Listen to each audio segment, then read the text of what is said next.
Titre du livre numéro 25, Le mensonge, approche originale.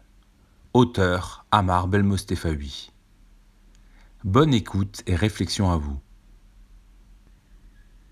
Dernière de couverture. Je vous rassure, ce court essai est gratuit. Introduction. Cela faisait un petit moment que je ne l'avais pas écrit. Ce n'est pas bien. Je suis déjà en train de vous mentir. J'ai rédigé d'autres essais, mais je n'ai pas le temps de les enregistrer et de les mettre en ligne. Une chose est sûre, mes œuvres sont, pour le moment, gratuites. Et vous savez que c'est une vérité vraie. Pourquoi j'ai voulu m'exprimer sur le sujet? Pour plusieurs raisons. D'une part, ces derniers temps, il m'arrive des choses bizarres. Plus je dis la vérité, et moins on me croit. C'est comme si le mensonge avait un certain pouvoir sur la vérité, et peut-être même l'ascendant. D'autre part, un peu par provocation, envers vous, mais aussi envers Dan, qui m'a proposé d'écrire sur le sujet hier soir, lors d'une séance de sport. Je l'ai pris au mot. Voici ce court récit. J'espère qu'il sera à la hauteur de ses attentes, mais aussi qu'il vous poussera à la réflexion. J'aurais pu commencer ce texte par l'expression « Le mensonge prend l'ascenseur et la vérité prend l'escalier », mais nous ne sommes pas sur les réseaux sociaux pour sortir des phrases bidons de ce type. Après tout, le titre de ce récit est « Le mensonge, approche originale ». Je préfère la phrase qui dit que « le menteur maîtrise la vérité ». Qui ment et pourquoi? Tout le monde ou presque. Je dis presque afin de rassurer ceux qui sont dans le déni. Dès leur plus tendre enfance, un garçon ou même une petite fille mentent ou du moins vont utiliser tous les subterfuges à leur disposition pour flouter ou, du moins, obtenir ce qu'ils veulent. Ces manipulations, ces mensonges ont pour objectif de se protéger d'un environnement extérieur potentiellement dangereux, mais aussi pour bien faire passer comme message aux parents responsables qu'ils sont fragiles et dépendants d'eux. Seuls, ils sont très vulnérables. Dès leur plus jeune âge, ils sont généralement trop mignons pour leur manquer d'attention. On peut donc affirmer que le mensonge de l'enfant est une façon de se protéger des différentes menaces se présentant à eux. L'imagination des enfants pour tromper les parents est parfois très surprenante. Un exemple pour justifier mes propos. Il est dit qu'un enfant pleure la nuit parce qu'il a faim ou parce qu'il est malade, mais ce serait également pour attirer au maximum l'attention sur lui-même et aussi empêcher les parents de se reproduire. En effet, si un autre enfant entre dans le cadre familial, il y a un risque de délaisser le primo arrivant pour l'autre enfant encore dépendant de ses parents. On retrouve cet égoïsme chez l'enfant au niveau alimentaire ou même au niveau du partage des jouets. Un chérubin peut faire une bêtise et dénoncer son camarade à sa place. La question qui se pose est de savoir si ces mensonges sont le propre de l'enfant et ou des adolescents, des adultes ou même des anciens. Est-ce que le mensonge a un âge? Est-ce que le mensonge a un sexe? Mentons-nous plus à certaines périodes de notre vie ou dans un environnement particulier? Combien de fois nous mentons par jour? C'est très difficile à quantifier le mensonge et même de le repérer.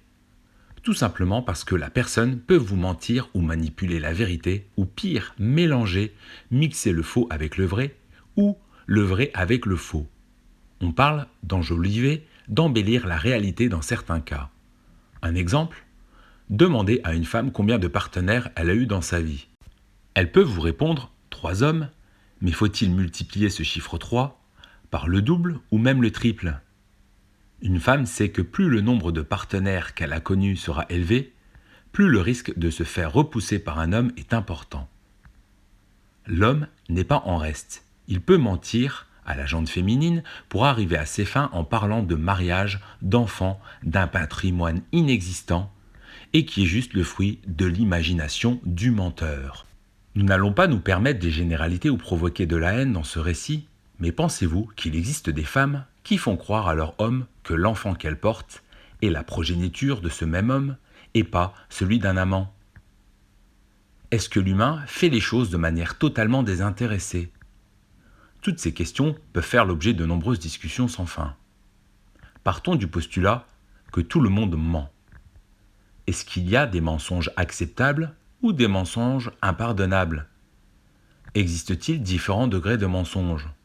Quand une personne réalise un tour de magie, qu'elle vous raconte une histoire, ou quand vous regardez un film, cela reste une fiction, certes basée sur des faits réels, mais aussi basée sur l'imagination. De même pour les dessins animés et le personnage dénommé Pinocchio. Ce qui est valable chez l'être humain se retrouve chez l'animal. Ce dernier peut faire le mort pour sa survie ou même se camoufler pour tromper le prédateur. Le mensonge serait donc dans la nature. Pour certaines espèces, c'est une question de vie ou de mort. Je pense bien évidemment aux plantes carnivores qui vont utiliser des subterfuges pour piéger l'insecte. Il en va de la survie de ces plantes. Peut-on dire que l'imagination serait une des composantes du mensonge? Et quand vous faites croire aux enfants que le Père Noël existe, mais aussi que la petite souris va passer déposer une pièce en échange de la dent que l'enfant a perdue, est-ce un mensonge pour faire fonctionner son imagination? Pour le rendre plus rêveur, plus imaginatif qu'il ne l'est? En attendant, le mensonge de l'adulte vis-à-vis de l'enfant sera pardonné, mais il sera le fruit d'une grande déception de la part de l'enfant qui se sentira manipulé, trompé. Est-ce que ces mensonges, qui perdurent depuis des années, ont un rôle dans la société pour demeurer de la sorte? Les tromperies sont-elles incluses dans nos gènes? Quel est l'objectif profond de ces mensonges? Développer l'imagination? Rendre un enfant matérialiste? Le mensonge existe également entre les adultes. Entre l'employé potentiel qui ment sur son CV à son futur employeur potentiel, ou l'employeur qui fait croire à son employé qu'il y aura peut-être un CDI à la clé si le salarié augmente sa cadence infernale de travail et accepte de besogner plus que ce qui est prévu par la loi. La société, les gouvernants, nous trompent et sont capables de nous duper en affirmant une chose et son contraire d'une semaine à l'autre. Le plus terrible est que malgré ce genre d'événements visibles, il y a tout de même une bonne majorité de la population qui croit dur comme fer ce qui va sortir de la bouche des politiques. Pourquoi accepter le mensonge?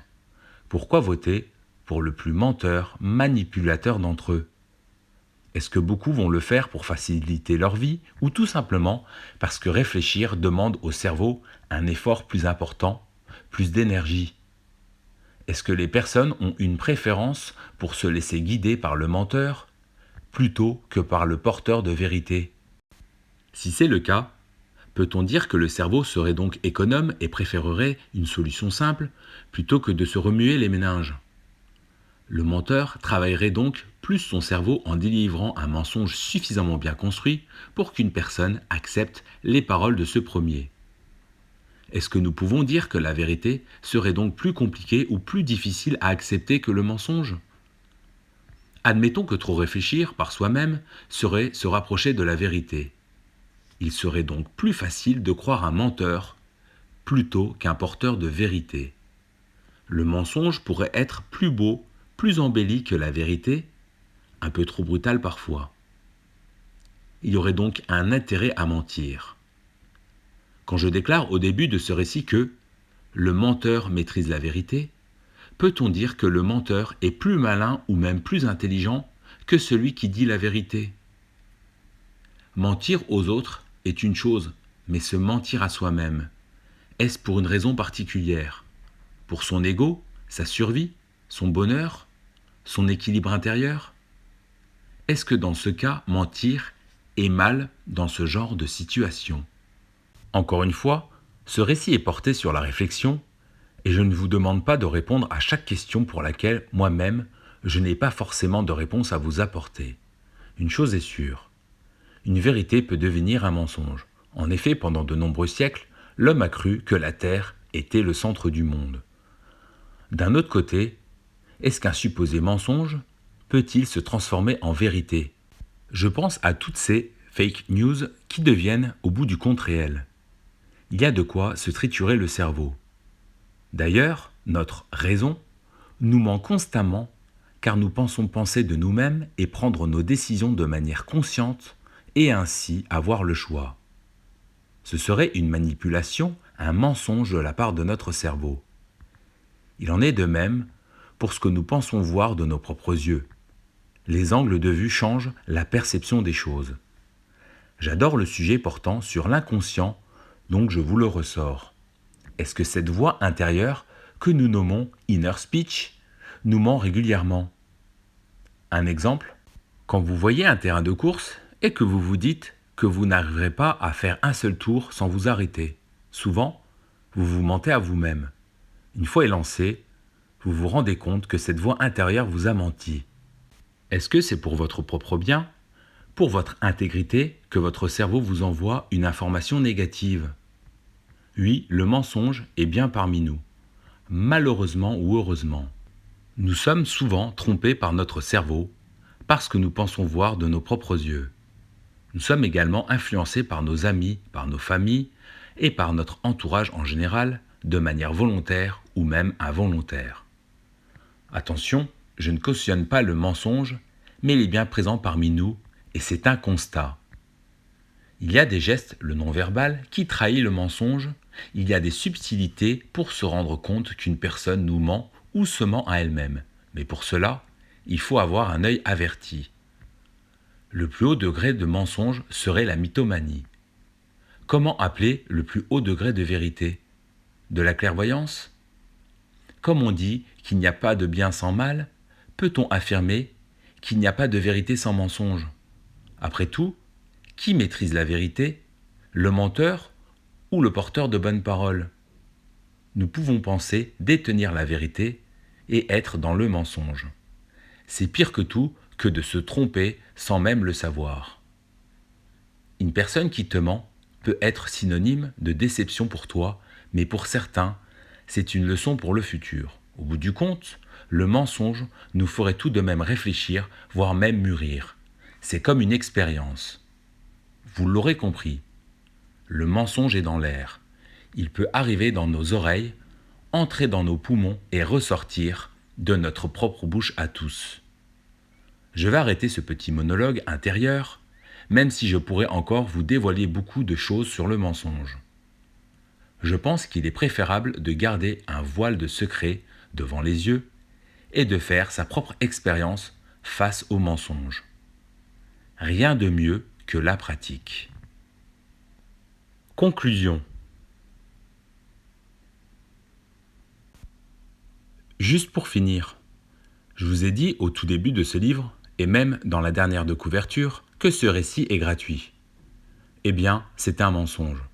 Si vous avez pu lire, écouter tout le récit, je suis désolé de vous l'annoncer, mais je vous ai volé votre temps et le temps, tout comme la santé, et la plus grande valeur que vous ayez.